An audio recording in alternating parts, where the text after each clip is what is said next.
ઉમરા વિસ્તારમાં યુવતીને લગ્નની લાલચ આપી દુષ્કર્મ આચરી નરાધમ યુવકે યુવતી પાસેથી 90 લાખ રૂપિયા પડાવ્યા હતા। પોલીસે નરાધમ સહિત તેના મિત્રની ધરપકડ કરી હતી। સુરતમાં નાની બાળકીઓ સાથે દુષ્કર્મની ઘટનાઓ બનવા પામે છે, ત્યારે ઉમરા વિસ્તારની એક યુવતીને નરાધમ યુવકે લગ્નની લાલચ આપી હોટલમાં લઈ જઈ બળજબરી કરી દુષ્કર્મ આચર્યું હોવાની પોલીસ ફરિયાદ નોંધવા પામી હતી। નરાધમ યુવકે અને તેના મિત્રએ યુવતી પાસેથી 90 લાખ રૂપિયા પણ પડાવી લીધા હતા। આ ફરિયાદ મળતા ઉમરા પોલીસે આરોપી પરેશ માણિયા અને તેના મિત્ર અશોક ગુંગલિયાની ધરપકડ કરી હતી અને આગળની વધુ તપાસ હાથ ધરી હતી। હું સુરતમાં રહી બિઝનેસ કરી મારું ગુજરાન ચલાવું છું। હું છેલ્લા 15 વર્ષથી સુરેશ બુઆ નામના વ્યક્તિને ઓળખું છું અને અમારા ફેમિલી રિલેશન છે। હું એને મોટા ભાઈ સમાન માનતી હતી। સુરેશ બુઆએ મને પરેશ માણિયા નામના વ્યક્તિ સાથે મુલાકાત કરાવી અને એણે એવું કીધું કે આ શેર બજારમાં બહુ મોટો ધંધો કરે છે અને કરોડો રૂપિયા કમાય છે। એને તમારી સોસાયટીમાં, તમારા વિસ્તારમાં પ્રોપર્ટી લેવામાં ઇન્ટરેસ્ટ છે। આવા પ્રોપર્ટીના બાને અવારનવાર મને મળતા ગયો અને અમારા વચ્ચે એવી રીતના મિત્રતા વધતી ગઈ।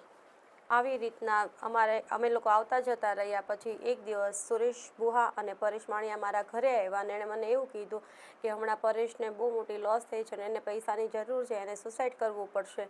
આવી બધી વાતો કરી, મને ઇમોશનલ કરી। પછી મારી પાસેથી મારા ઘરેણાં લઈ ગયા સુરેશ અને પરેશ, અને ઘરેણાં ગીરવે મૂકીને ત્યાંથી પૈસા લઈ આવ્યા।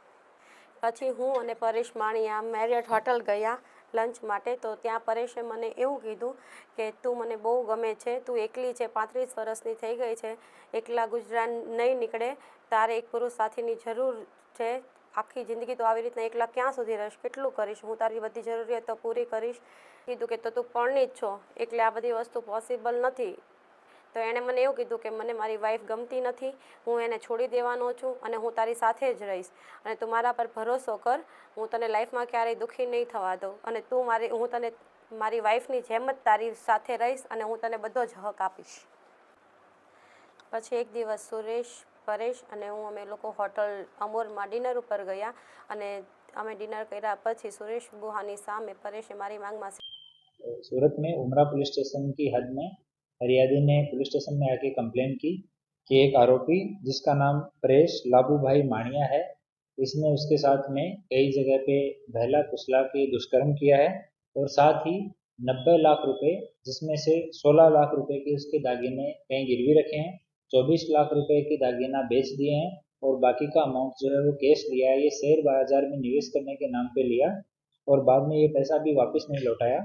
और पीड़िता है उसको बहला फुसला के सूरत के कुछ होटल्स में, गोवा के कुछ होटल्स में और मुंबई के कुछ होटल में उसके साथ दुष्कर्म किया। तो उसकी फरियाद के आधार पे जो मुख्य आरोपी है दुष्कर्म का, परेश लाबू भाई माणिया, ये पुणागाम सूरत का रहने वाला है, इसको अटक किया गया है। इसके साथ में 2 आरोपी हैं जो इसके साथ जो चीटिंग हुई 90 लाख रुपए की, उसमें मुख्य आरोपी के सहयोगी थे सुरेश घनश्याम भाई बुहा और अशोक रामजी भाई बोंगलिया। तो इसमें से 2 आरोपियों को अभी अटक किया गया है और तीसरे आरोपी है उसकी तपास अभी चालू है। शेयर बाजार में निवेश करने के नाम पे कि शेयर बाजार में निवेश करके इस पे अच्छा रिटर्न मिलेगा और बाद में वो पैसा वापस नहीं किया। सब संपर्क कैसे होता है? ये जोगर्स पार्क में सुरेश जो है वो पहले से परिचित था। ये लड़की जो है विक्टिम है, वो जरी का काम कराती है यहाँ सूरत में। तो सुरेश के थ्रू जोगर्स पार्क में परेश से परिचित हुई थी और बाद में दोनों रिलेशन में आए।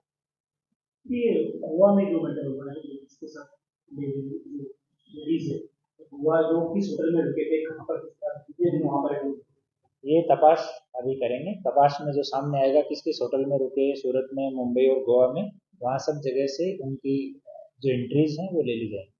और जो ज्वेलरी है इन्होंने कहाँ बेचा है वो भी अभी तपास करेंगे कि कहाँ कहाँ पे गिरवी रखा है और कहाँ कहाँ पे बेचा है और जो केस अमाउंट लिया उसका क्या किया है, ये सब तपास में चेक करेंगे। और कोई आरोपी इसमें सामने अभी तक कोई आरोपी सामने नहीं आया और कोई आएगा तो आपको